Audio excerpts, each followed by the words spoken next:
Eneatipo 6, la cobardía. Seguramente el miedo se ha conocido en todos los tiempos. La descripción que conozco que más se acerca a una descripción técnica, por el contexto en que ocurre, es la del cobarde en los caracteres de Teofrasto. Tras definir la cobardía como una cierta deficiencia de espíritu causado por el miedo, Teofrasto nos describe al cobarde como la persona que cuando hace una travesía, abre comillas, confunde los acantilados de la costa con naves de piratas y desde el momento en que el mar se pone picado, pregunta entre la tripulación si son iniciados en la navegación. Cuenta a la persona que se sienta a su lado que anoche tuvo un sueño de mal augurio y finalmente ruega que no desembarquen. En el transcurso de una expedición militar y cuando la infantería entra en combate, dice a sus camaradas que con la prisa se ha olvidado la espada.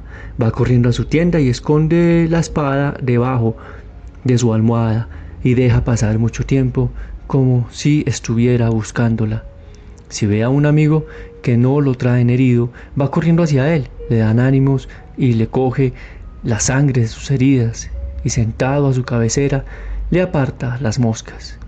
En una palabra, hace de todo menos luchar contra los enemigos. Cuando el trompeta toca generala, él, sentado en la tienda, protesta diciendo: «Vete a paseo, es que no vas a dejar que este pobre hombre coja el sueño por culpa de tu estruendoso ruido». Cubierto de la sangre del otro hombre, sale de la tienda para ir al encuentro de los soldados que vuelven del campo y cuenta que ha salvado a uno de sus compañeros como si hubiese puesto en juego su propia vida. Aunque Teofrasto no podía cometer el error de no incluir al cobarde en su galería de caracteres aberrantes, el Eneatipo 6 no solo se relaciona con la cobardía, sino también con la superstición, tema de otro de sus caracteres, como elemento particularmente asociado al individuo abiertamente miedoso en comparación con las variantes agresivas y rígidas de este eneatipo. Teofrasto es consciente de la conexión que existe entre la superstición y el miedo cuando dice: la superstición podría ser simplemente la cobardía respecto a lo sobrenatural. Ejemplos de la forma contrafóbica de carácter suspicaz son el capitán Ahab de Moby Dick y Macbeth, que vive en guardia ante ataques imaginarios por su secreta culpa. Se trata de personas combativas que en su mayoría desconocen que haya miedo en su combatividad y su pugnacidad, y que aparecen ante los demás como animados de una extraordinaria valentía.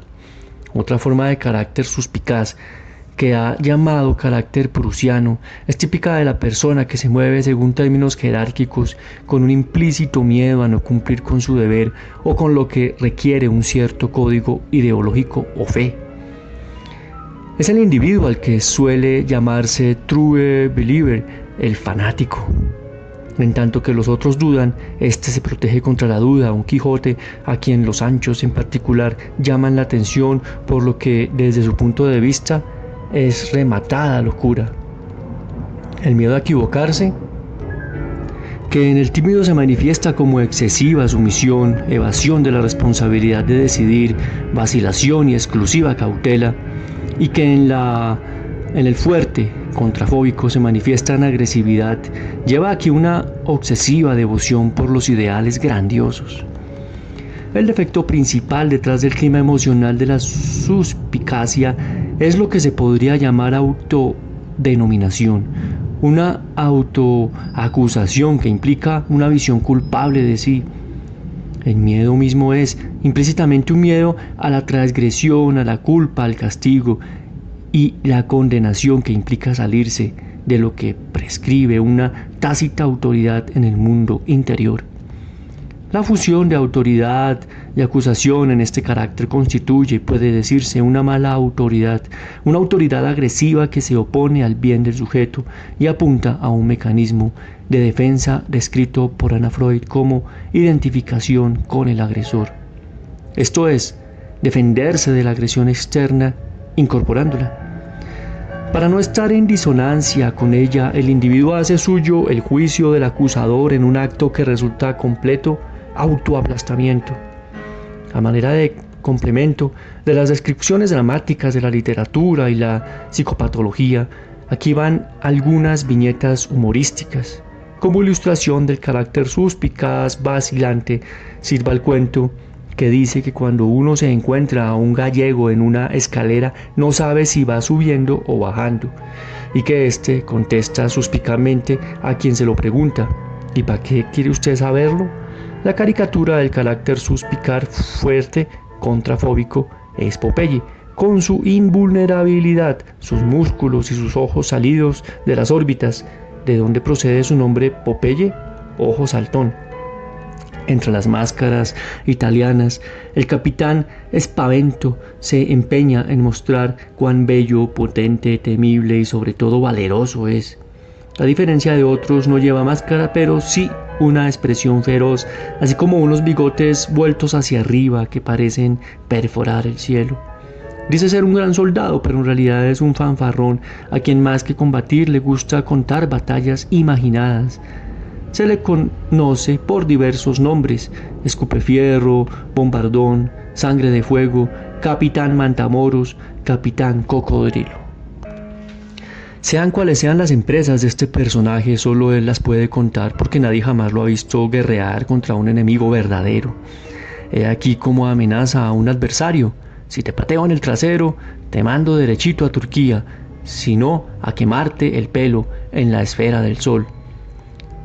Se le presenta a menudo junto a un ciervo, Fagiolo, que finge escuchar con atención sus golpes de espada. Comenta este ciervo, por ejemplo, que le escucha decir: temblad, enemigos, porque daréis de beber a mi espada. Enfrentarse a las verdades, afirma Sayed Ornar Ali Shah, conocido como el Aga, que ya sabemos que alguna gente es idiota y otros son cobardes o mentirosos, pero no es necesario andar diciéndoselo. No me cabe duda, sin embargo, de que sirve más al bien común que lo hagamos. Siempre he sentido enorme gratitud por los maestros del garrote, sin los cuales tal vez no podríamos beneficiarnos de lo que ofrecen los maestros del amor. Uno de los más destacados dones de Gurdjieff, abundantemente conocido por quienes tuvieron la suerte de rodearlo, era su capacidad de confrontar a la gente con duras verdades. Tal vez la semejanza principal entre la escuela de Gurdjieff y la de Ichazo, que se decía maestro de la espada, era una guerra cotidiana al ego, y la teoría del protoanálisis en el contexto de su trabajo alimentaba un proceso de mutua y continua reducción del ego. Últimamente dicen algunos que es mejor no pensar en los malos aspectos de uno mismo y concentrarse en lo positivo. Más particularmente se dice que en la presentación del eneagrama de los caracteres se ha insistido en demasía en lo negativo, sin prestar igual atención a los rasgos positivos de los tipos humanos. Tal actitud solo puede venir de individuos que no comprenden el enorme valor transformador que tiene este conocimiento, el cual, dejando a un lado el cuidado de estas personas por su imagen y su autoimportancia, se utiliza para examinarse, y no meramente para incrementar la cultura o congratularse. Se ha hablado de mi libro Eneatype Structures, antes citado, como de una herramienta de trabajo. Me gustaría que, aunque breve, también este capítulo pudiera facilitar el autoconocimiento de mis lectores.